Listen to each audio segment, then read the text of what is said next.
ব্যারাকপুরে পুকুরে স্নান করতে নেমে ডুবে মৃত্যু হলো টিটাগড়ের বাসিন্দা দুই স্কুল পড়ুয়ার।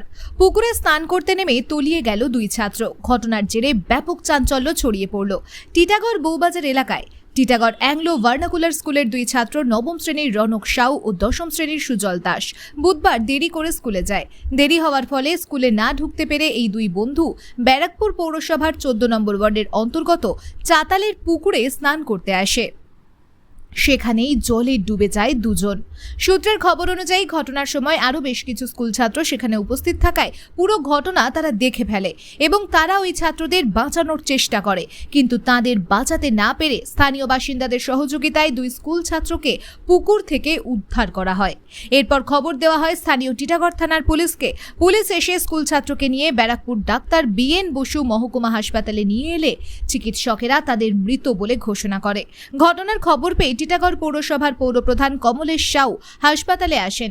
সংবাদ মাধ্যমের মুখোমুখি টিটাগড় পৌরসভার পৌরপ্রধান কমলেশ সাউ গোটা বিষয়টি নিয়ে দুঃখ প্রকাশ করেন।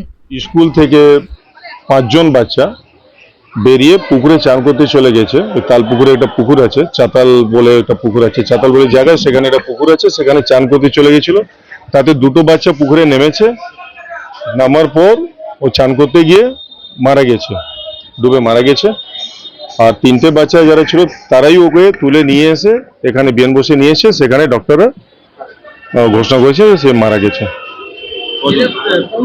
দুটো বাচ্চা মারা গেছে। এটা এগনো ভার্নাকুলার হাই স্কুল।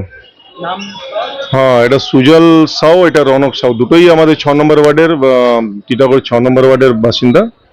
এখানে থাকে। আমরা খবর পেয়ে সঙ্গে সঙ্গে ছুটে এখানে এসেছি। বাড়ির লোককে খবর দেওয়া আছে, বাড়ির লোকও এসছে। ঠিক আছে, আমরা বাড়ির লোকের পাশে স্কুলে গিয়েছিল, স্কুল থেকেই বেরিয়ে ওখানে পুকুরে চলে গেছিল ওরা চান করতে। 5 জন গিয়েছিল, 3 জন আছে পুলিশ কাস্টাডিতে আছে, তাদেরকে বসিয়ে রাখা হয়েছে। তারাই নাকি ওদেরকে নিয়ে এসছে হাসপাতালে, যেটা শুনলাম যে ওরাই ওকে টোটো করে নিয়ে এসে এখানে ডক্টররা দেখেছেন, তাকে মৃত্যু ঘোষিত করেছেন। দুজনকেই মৃত্যু ঘোষিত করেছেন।